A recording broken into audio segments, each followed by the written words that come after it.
this. Most of my committee members are to my right, which is a great place to be. And there's the far right.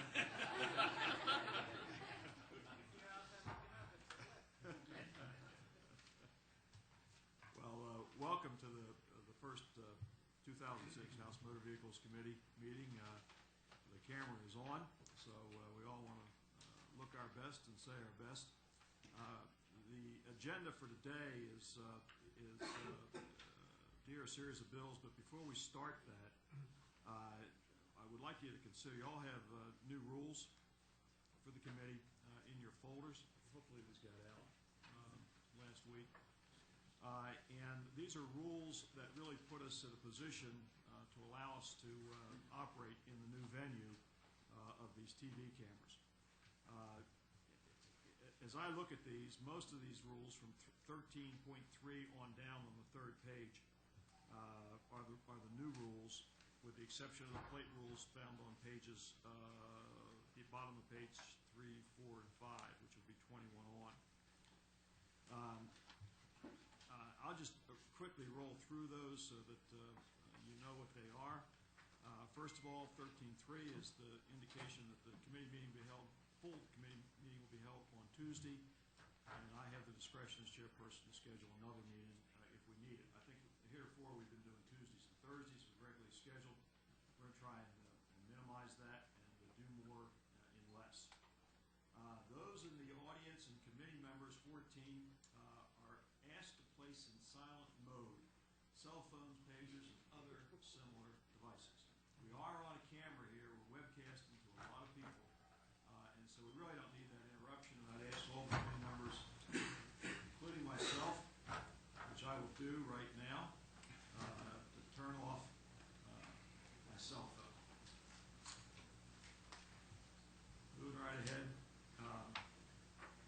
In terms of 15, anyone in the committee wishes to speak to a member of the committee while the meeting is in progress has to request that to the committee staff, which is Greg Foster, and our intern, which is, oh, there she is. And why don't you give them your name, because I'm going to mispronounce it. Melissa General. Just tell her if you want to speak, and speak to a member of the committee, and she'll make that happen. The committee staff, we're going to have a seating chart so that I have the opportunity to push the right button to turn you on. So I probably said that incorrectly, but in any event, I will push the right button, hopefully, to turn your microphone on in the corrected statement. The 17 recognition to speak, and you're not on the agenda, you must sign in so the staff can notify me that that is your desire. And generally, it'll be our procedure to have all testimony done during the subcommittee hearings on these bills. It'll be full committee consideration of the bill as it's being presented by its author. 18, if you're going to present written evidence, you have to give us a copy of enough for all the committee members in advance. 19, no one shall occupy the floor at a time, in time determined by the chairperson. In other words, I set the time for the amount of time you have to speak, if in fact that becomes an issue. 20, chairperson may disconnect any committee member's microphone if he or she is determined to be out of order, or if his or her allotted time has expired. I did not write that, by the way, because this is a very friendly committee and always has been. But that's kind of in there based upon a standard set of committee rules that gives us latitude, particularly since we're on the webcast, and we want to make sure that we act with all decorum during that period of time. Those are the rule changes. Are there any questions? I'll entertain them for committee now. Mr. Powell, your number is Mike. 29. Mr. Chairman, under Rule 13, I have a great amount of concern about this in the legislative process, whether in subcommittee or in full committee.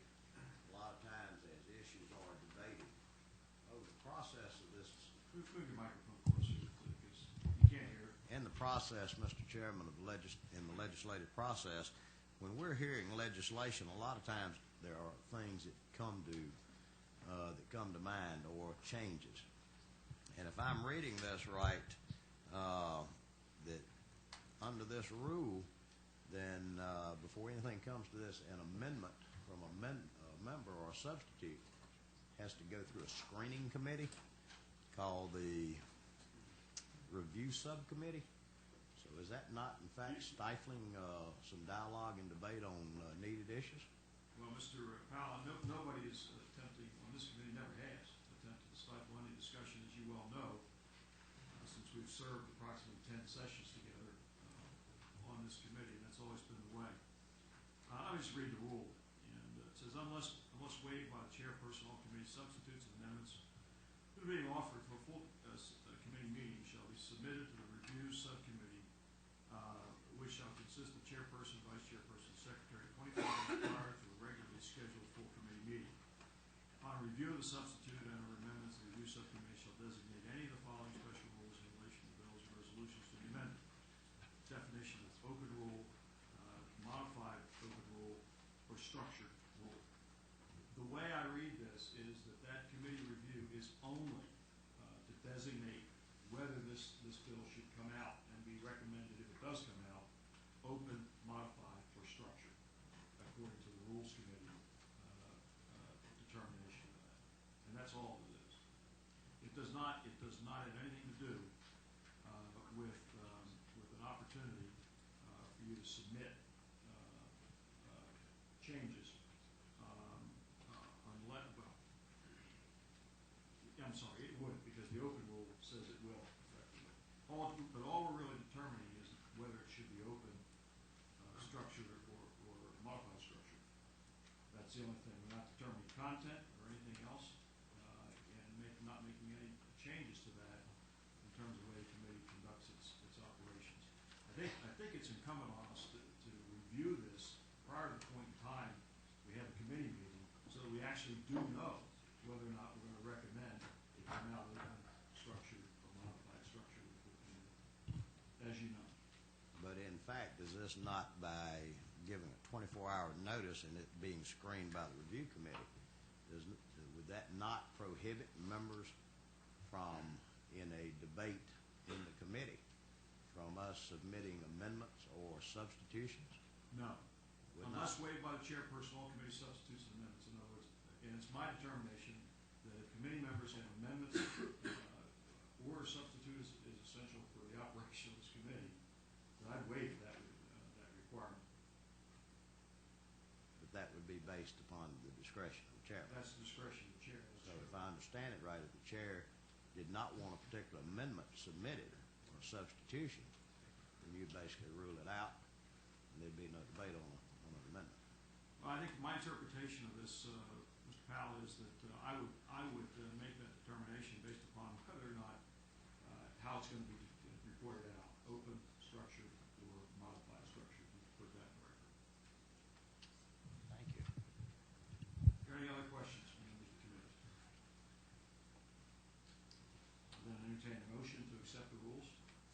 I move. Is there a second? All in favor, say aye. Opposed? Opposed. Okay, thank you. Let's move ahead. We have with us today the Governor's Office of Highway Safety. Its Director, Mr. Bob Dallas.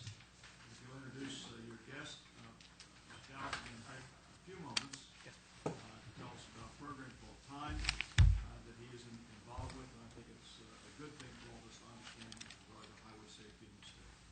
Thank you, Mr. Chairman, Mr. Vice Chairman. I appreciate the opportunity to take a few minutes to talk about time, which in our parlance is traffic incident management enhancement.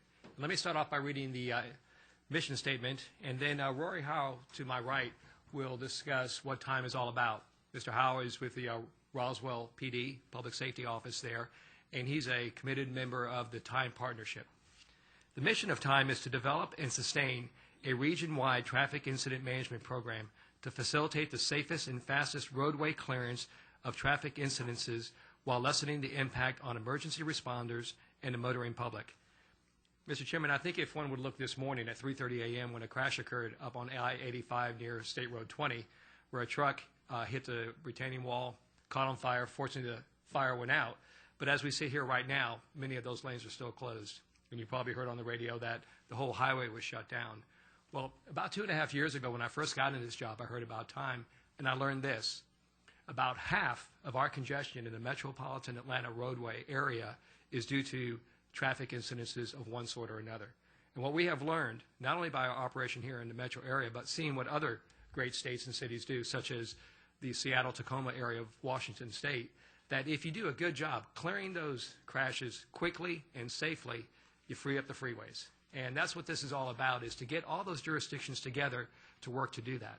And the reason we wanted you all to know about it is for this reason. I look at this as probably one of the most cost-effective tools that we have in our metropolitan Atlanta area and other metropolitan areas of this state to make our freeways more accessible and safer. And with that, if I could have Mr. Howell talk a little bit more about time, and we'd be more than happy to answer any questions that the committee may have, Mr. Chairman.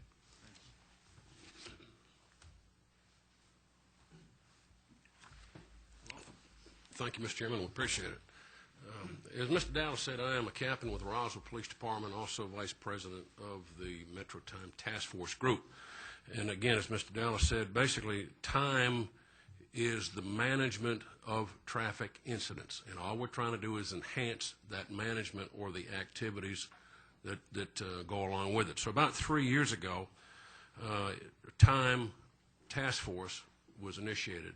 It currently consists of about 90 agencies in the 13 ARC county region.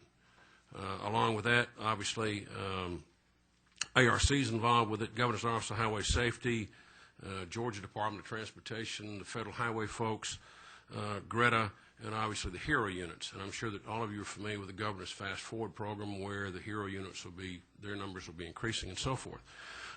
But again, the goal of Time, of the Time Task Force, is to develop an open roads policy, which is almost a memo of understanding if you want to take it that far. But our goal is, in the metro area, the 13 ARC county areas, is to have a major incident cleared in 90 minutes. Now, obviously, if, like in tractor trailers, the incident that happened this morning up at 85 and so forth, there are some situations that do arise from time to time, going to take longer. Fatalities and so forth, yes. But what we're doing is generating policies and procedures in an attempt to get all of the ARC county, 13 ARC county areas to accept and to adopt these policies for the quick clearance. So as part of the open roads policy, we started one in Roswell at the behest of my chief, and developed a TIM team, which is a traffic incident management team. So if you want to look at the Time Task Force as a hub, and the TIM teams as spokes, and what develops at the end of the spokes. So what we're trying to do is to get everyone on the same sheet of music operationally. One of the items in the Time Task Force in the ARC region, that every responding agency will have a list of equipment available to them for emergency situations. So if a police officer pulls up on an incident and needs a 60-ton rotator crane in order to expedite the clearing of the roadway, he has a list of who has 60-ton rotator cranes and who can get there the quickest. So all of these items, the way we look at it, it's pretty much of a no-brainer as far as acceptance is concerned. And that's what I said, we're trying to get everyone on the same sheet of music. So along with the open roads policy, the memo of understanding, and what we're trying to do is to, in working with all the other agencies, I said we've got 90, and that includes everything from the DOTs, police departments, fire departments, EMS groups. They are developing their own policies. But the Time Task Force has been tasked with generating and developing a 13 ARC county-wide policy. So far, we've been very, very fortunate. Situation all comes up, and part of the Time Task Force is the steer it, clear it law. We all know that. But it's part of our job is to get that information out to the public in the form of PSAs or just generally going around and speaking to various groups, which we do. Also, give a lane. That's another situation that we're having problems with. But we're finding that the motorists, for the most part, don't know about it. So part of our job is, again, to get this information disseminated, and it's critical for us. So the TIM teams basically are currently involved in interstate, intrastate, and also now on the local roadways, on the state routes. The TIME Task Force, what we're looking at is a generic policy that would address interstate, intrastate, as well as state routes. The Roswell area, we've got just a short span of 400, but when we're gridlocked, we're gridlocked. But yet we've got all the other state routes, City of Atlanta and so forth. Again, we're dealing with interstate work. Hero units with the governor's Fast Forward program is going to be a big asset too, big help. But the TIM team concept still works on city streets and on state routes. And again, from a constituent standpoint, a citizen standpoint, motoring public standpoint, if we can clear the roadways quickly, we've got happy people. And that's basically what we're looking at. Currently, Cobb County just started their first TIM team. They've had training. They're doing cross-training with their police and fire. Gwinnett County had their kickoff for their TIM team concept in August of '05. We started ours approximately a year and a half ago, and we're working pretty much hand in hand with Alpharetta. We're all cross-sworn. We train with fire departments, police, and so forth, so it's a cross-training instance. So it's working. It is for us. We have been working a great deal with the coroner's office as well as the ME's offices. One of the things I've been working with Fulton County is the air card that goes onto laptop computers. So at a crime scene, at a crash scene, our investigators can go ahead, get the photographs, send them via the internet, over the air, down to the investigators. Fulton County ME's office loves it. They think this is the best thing. From a time-saving standpoint, also, and what stirred that was we had a 6-person fatality on 400. We had 400 shut down for over 3 hours because the ME's office could not clear. They were working a double homicide on the south side of Fulton County. So trying to get them up to do their job, if we had that capability, the laptops, we're working on it now. The technology's there, and we're just working the details out with the ME's office, and they're excited about it. We met with the Coroners Association down at Forsyth, down at the Regional Police Academy State Police Academy down there. Some of the other things that we're looking at is working with the Towing and Recovery Association of Georgia, or TRAG, and Jerry Gossett is the executive director. Currently, if the state of Georgia, let's say any of the Hero units or any of the GDOT people are on scene, and they have a record company ask that whatever debris, vehicles, whatever's in the roadway, they ask them to move it. They can move it, they could throw a chain on it, and they could run it all the way down the road, destroy it. If the private sector does that, they're liable. So this obviously is not a fair thing. So this is one of the things we're trying to get worked out into the legislation. So basically, it's a held harmless clause is what we're trying to get working, which Jerry's doing now for the tow and recovery people. Also, the training requirements of the operators, the towing operators, the certification of the operators, again, to expedite the clearing of the roadways. If you get, and we've all seen it in years past, we get a wrecker operator that comes out there and says, okay, let's throw a chain on it and see what happens. We want our tow and recovery personnel trained. It's going to help in the clearance. So everything's coming together. Additionally, one of the things that Florida's doing, and we'd like to be able to copy it, is incentives to the towing and recovery operators on interstate and intrastate clearance. If they can clear their scenes after being told to do so within a 90-minute period of time, there is a proposed figure right now is $3,500 that would be paid to the towing and recovery operators. If it's something that obviously can be cleared within that 90-minute time frame, it's not done so, then the money starts coming out of their pockets. So it's something, from a funding standpoint, there are a lot of the agencies that were involved with the task force that have some budget money that they feel that would be able to feed this project. So again, basically, we're asking you for your support and any recommendations, anything that you feel that would help us in accomplishing our goals, and obviously any legislation that comes across, we would really appreciate your support and your vote on it, very frankly. And I thank you, and just Mr. Dow said, if you have any questions, we're here. Are there any questions for the captain?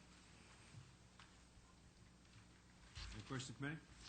Well, look, we thank you for coming on down today. I know it's a long trip from Roswell, given the traffic conditions. But we appreciate you being here today. You know, and I think that any operation that we can have that will reduce the downtime effectively of our highway system, it's got to be good. You have another question?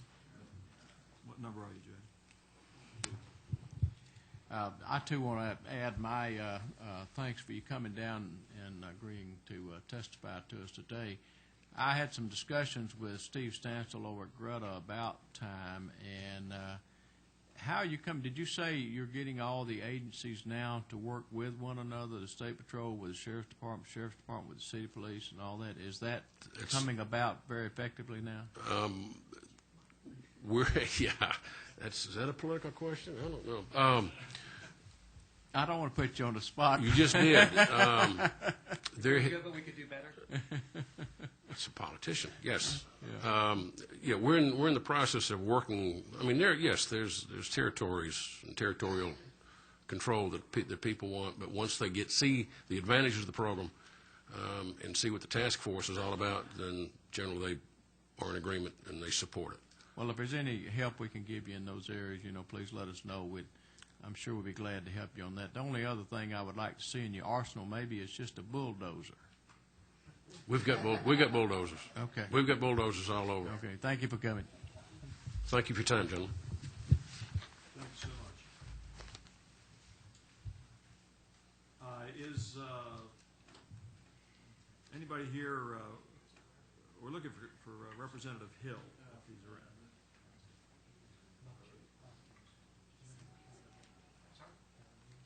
Well, he's got about 10 minutes.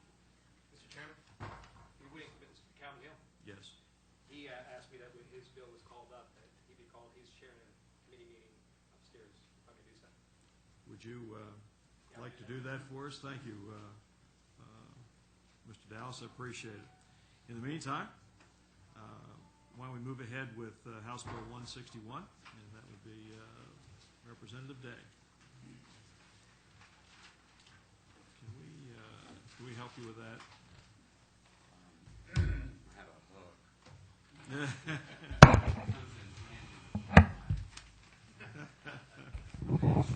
Thank you very much. Please don't, because her hook's bigger than mine.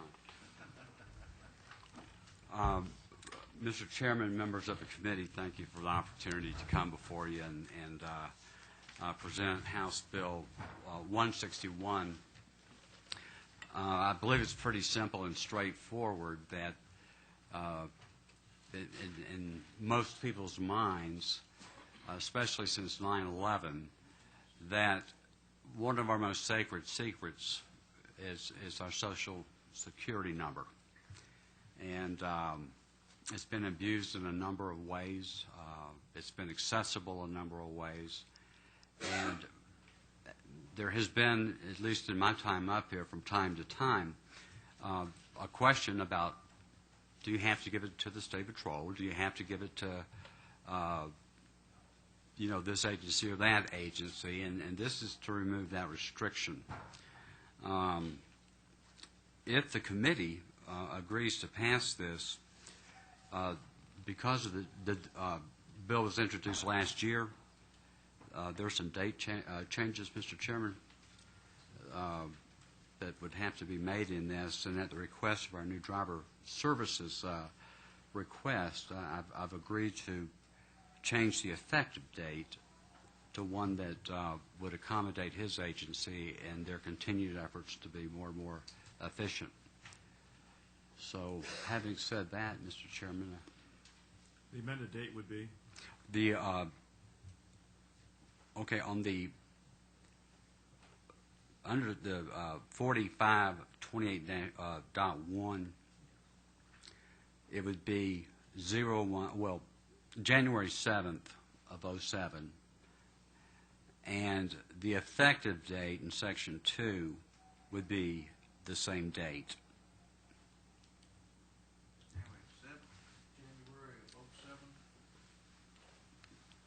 January of '07. Right, January 1st. Did you have a date specific? No, sir. January 1, 07. January 1, '07. Yes, sir. Yes. No. Mr. Day, let's just make sure that we all understand. Okay. What we're saying is that the department cannot ask you to have for your Social Security number to be part of your driver's license. That's correct. That's basically the bill. That's the bottom line. Okay. Any questions for Mr. Day? Yes, Mr. Bruce, what's your number?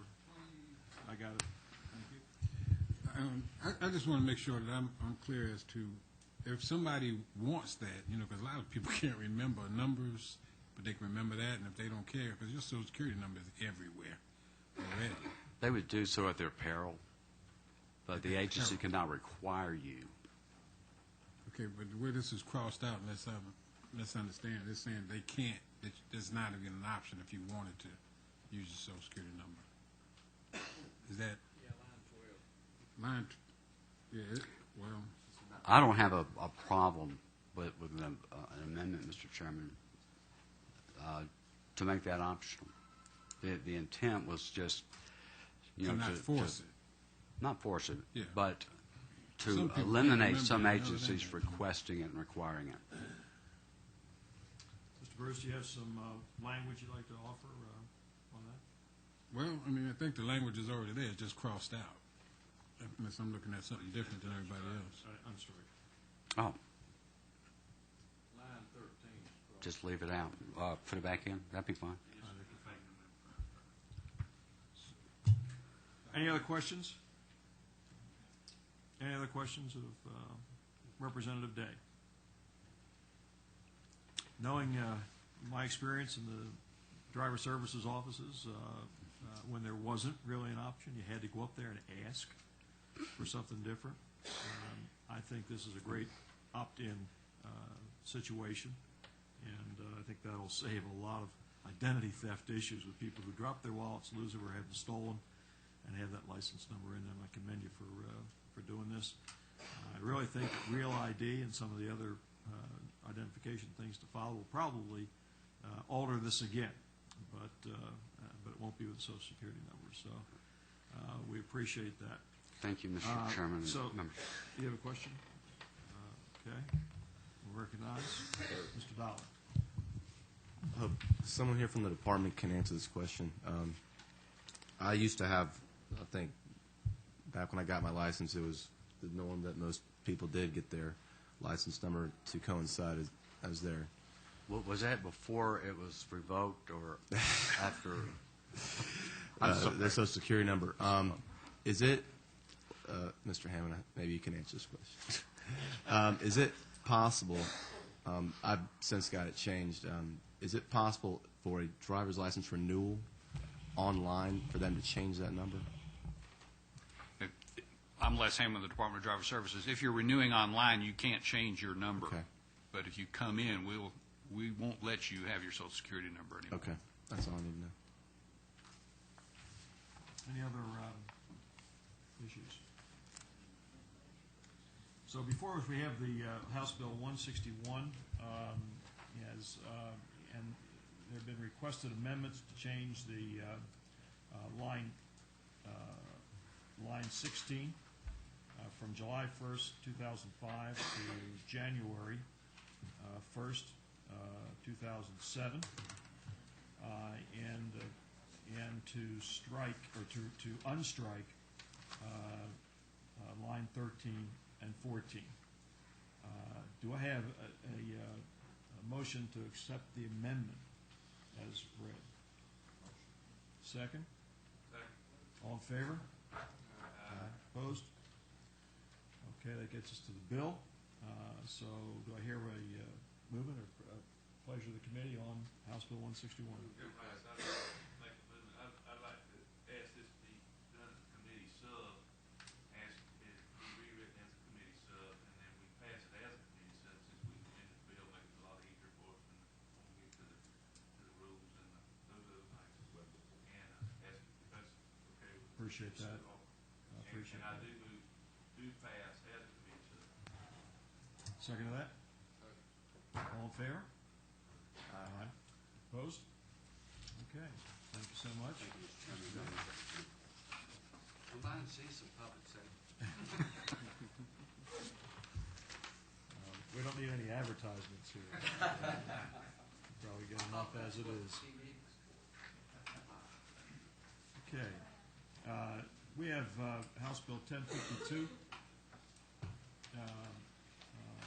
on our schedule of agenda today, and that was heard in subcommittee in the hour previous. And Mr. Murphy, well, since Mr. Powell chaired the meeting, Mr. Powell, would you give us the result of the subcommittee meeting? Thank you, Mr. Chairman. The subcommittee on tax and titles has passed forward House Bill 1052. I understand that there was a committee substitute that was not taken up because of miscommunication and being passed out. There was certain language in it that we brought before the full committee. And I recommend it to the full committee. Thank you, Mr. Powell.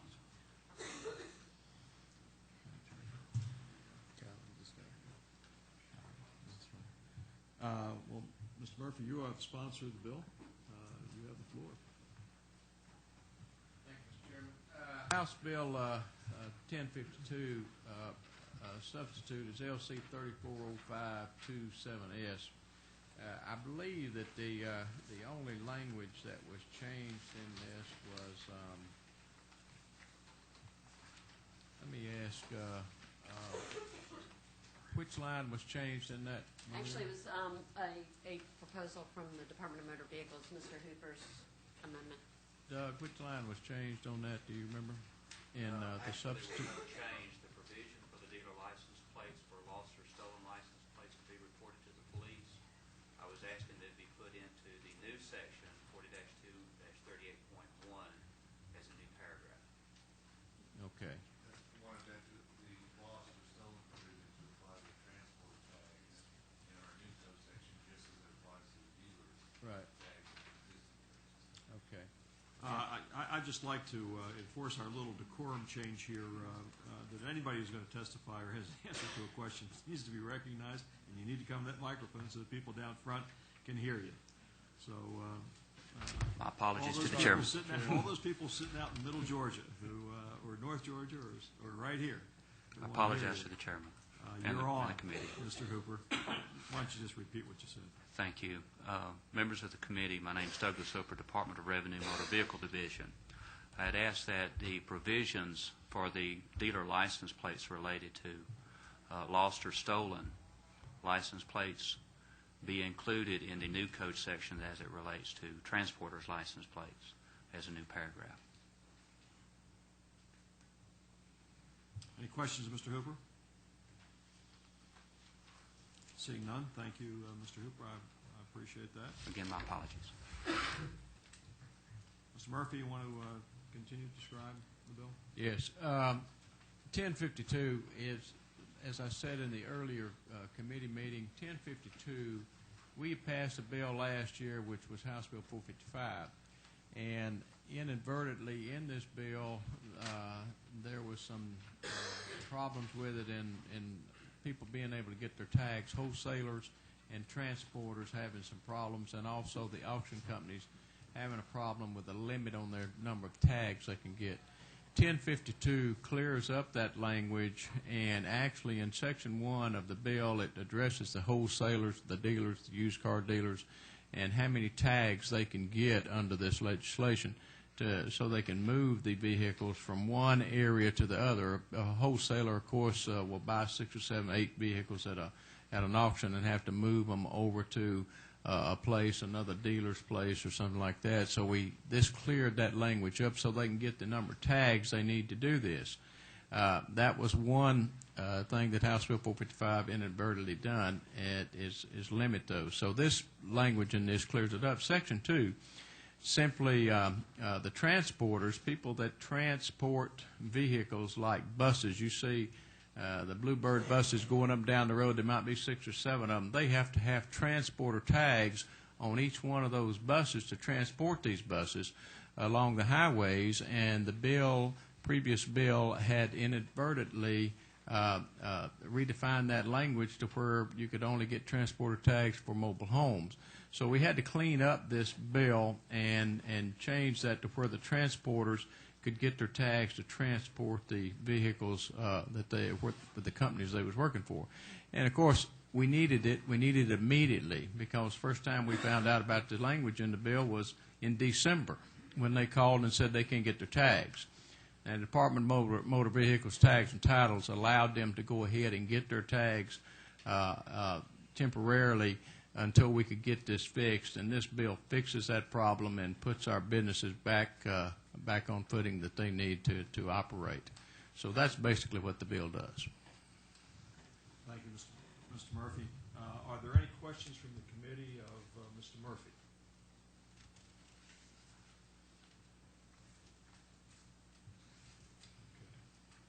What's the pleasure of the committee? Second. All in favor? Aye. By substitute. All in favor? Aye. Opposed? Carried. Representative Hill, if you would like to come forth and talk to us about House Bill 18. Thank you very much, Mr. Chairman. I appreciate the opportunity to present House Bill 18 to the full committee after it being passed out of the subcommittee with a do-pass recommendation. At the end of the subcommittee meeting, it was noticed that the bill we passed did not have an effective date, so the bill that I presented to you today is a substitute with that only change of being the effective date, which would be June 30th, and that is the last day in which this bill can become effective and still be able to receive federal highway traffic safety funds. And that's the reason to make sure it was in there, and that was a request at the very end of the subcommittee meeting. So that's the only change within the bill. So I present you the bill, and all it does... Mr. Hill, it appears that we don't have a copy that you're talking about with that change made to it. Was the subcommittee bill filed with the clerk's office or not? Yes, and I've got copies 1 and 2. I did talk to to someone from your office about 12 o'clock, and they said they would get the copies. I have the certified copies 1 and 2 with me. Okay, let's try and expedite this. Could you tell us what you're adding and where? Yes, and there's a section 2 that states, "This act shall become effective on June 30, 2006. In fact, Mr. Chairman, you probably should have copies 1 and 2. Okay. But that is the only change. And this was what was passed out of the subcommittee. Yes, and they asked at the end of it that the effective date be put on it, and that's it was passed by committee substitute. by committee substitute. Okay. All right. Does anybody have a problem with this on the committee? Your number. What was said in committee, and I think I was the one that made the request to feel about the effective date, because there was the concern was in the subcommittee was when would the highway funds be eligible, and since we didn't have an effective date, we didn't know exactly when. It may have been upon signature of the governor, or it could be July the 1st, or whatever. So I think by putting that date in there, it's helped us with our highway funds, and I commend you for going ahead and getting that done. That was just a request that the subcommittee made. He went back and got that done for us. Thank you very much. Does anybody have an objection in the committee about moving forward on this bill, considering this committee substitute with only the change noted in the effective date? Is there objection? Hearing none. Mr. Hill? Thank you very much, Mr. Chairman. House Bill 18 addresses one small aspect of the seatbelt law. It strikes the exemption for pickups, which have been exempt since day one. The new wording, as you would notice on line 10, and it should be the same on whichever copy of bill you had, we struck the exemption by putting including but not limited to pickup trucks, vans, or other sport utility vehicles. Additionally, because there is a concern, and has been a concern, about the use of a pickup on the farm and agricultural use, we made sure that there was an exemption to prevent the farmer from having to buckle up, unbuckle up, et cetera, as he went about his daily duties. And starting at the end of line 11, we added that such terms shall not include motorcycles, motor-driven cycles, or farm vehicles equipped for and used primarily for off-road agricultural use. And this covers the farm vehicle, his pickup, that he may be using to pull a load of hay from field to field or from town to town. The question is asked, would this apply to him if he's got his fancy little pickup just because he's a farmer and he's driving around 285 at 90 miles an hour? The answer is no.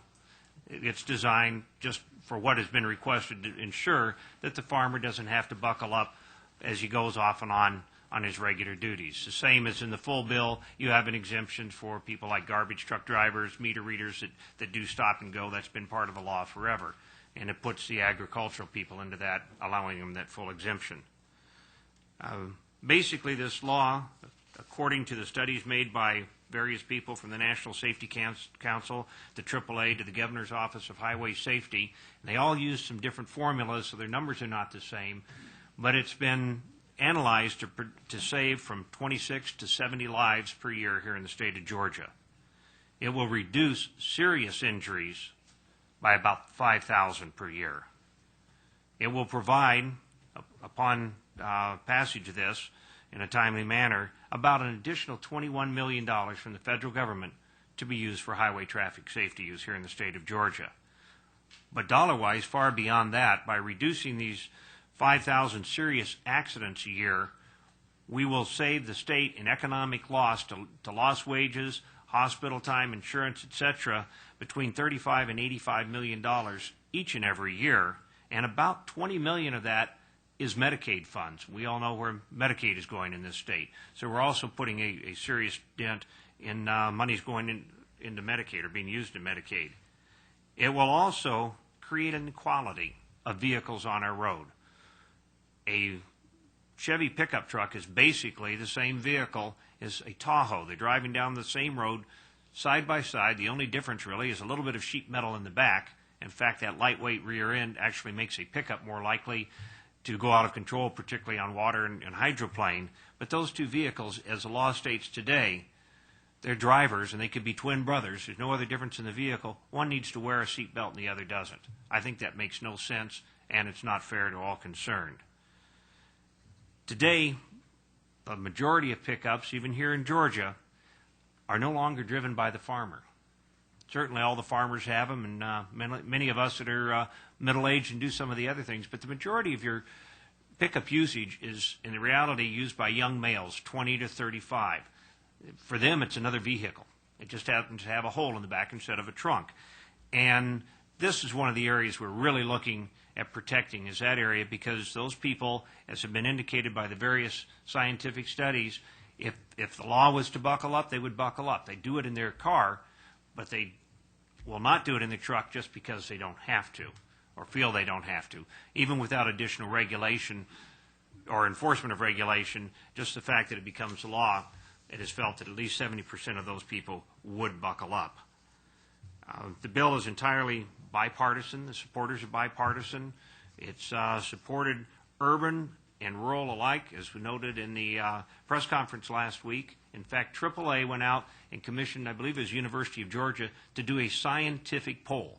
This isn't a AAA agent. They did blind polling throughout the rural part of Georgia. And it appeared to be, well, it didn't appear, it was over an 89% approval rate, a voter approval rate of having this exemption removed throughout rural Georgia. So no longer can we say, well, rural Georgia won't go for that. In fact, I believe in the metro area it was a little bit lower, it was about 84 or 85%. In the rural area it went up to over 89%. And as politicians, I can guarantee any one of us would just cry for an 89% polling for a voter approval rate. That's almost unheard of. And that shows the overwhelming support by the voters, by the people of Georgia, to protect the people driving pickup trucks. It's a great bill. It meets all the criteria. It saves monies, saves lives, saves injuries. It provides just what the governor asked for, and that's one of our goals this year, and that's a safe Georgia. Thank you very much, Mr. Chairman. Thank you, Representative Hill. If members of the committee who have a question, just push the little button by the microphone so I know that you want to ask a question. And we'll start with Representative Sims. Just a statement. You had Move made, that closer to you I'm Matt, sorry. a little bit, if you would. I'm sorry. You had made a statement as agricultural use, but you've also, with your use primarily for off-road use, those are maintenance people going off-road. That also includes the timber industry and those kinds of folks that just may not necessarily be agricultural. That we're talking about off-road use. Is that correct? Correct. That widens it a little bit. You can't define every single vehicle, or you'd have a list 1,000 pages long. But this is wording, by the way, that has been passed by the State Patrol and run by them. Is do they understand what this means and what it would exempt? And they feel that any law officer following the same kind of common sense guidelines that they enforce all of our other existing laws on the roadway today understand what the legislative intent was. Thank you, Mr. Thank you, sir. Okay, Mr. Dollar. Representative, wanted to get an idea of the intent of what you wanted to do here, in that you wanted to maintain this, stay consistent with the code now, is that just passengers in the front seat are required to wear them and not the entire vehicle. Today, yes, all we're doing is removing the exemption of a pickup, so it would be exactly like all the other vehicles on the road. And other than that, it would fall under the same requirements as all the other vehicles on the road, a car, a SUV, what have you. It would fall under the exact same requirements. Okay. Thank you. Mr. Murphy. I'm all right, Mr. Chairman. I think I got my question. Any other questions for the author of the bill?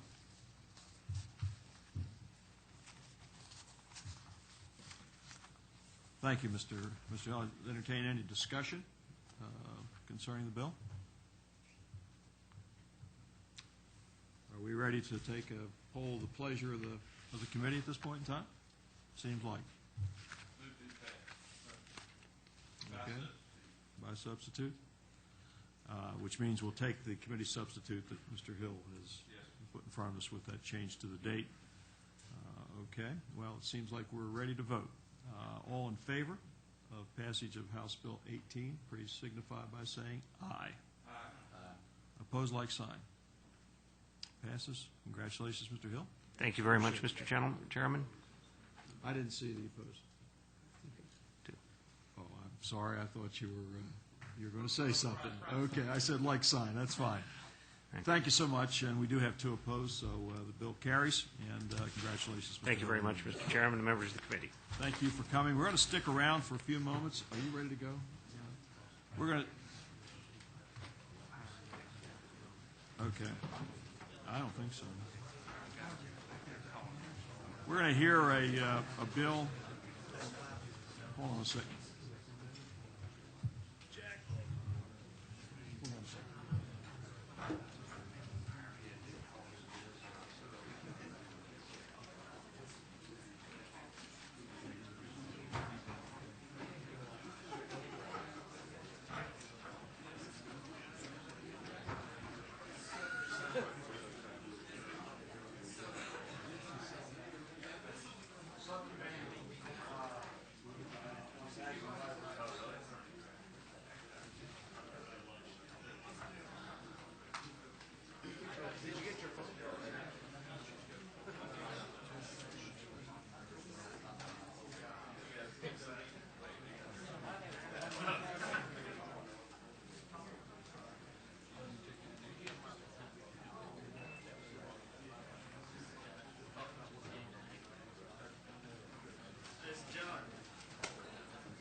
we've got substitute House Bill 1069.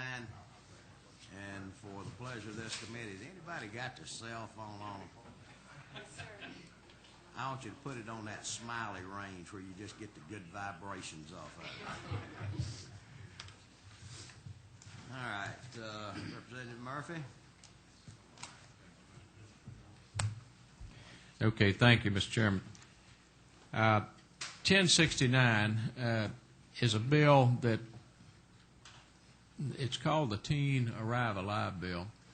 And they came to me about carrying this bill a while back, and because of the privacy part of it, and when I looked at the bill, and I was thinking, well, you know, you may not believe it, but I was a teenager at one time, and I said, well, you know, I don't know about this bill.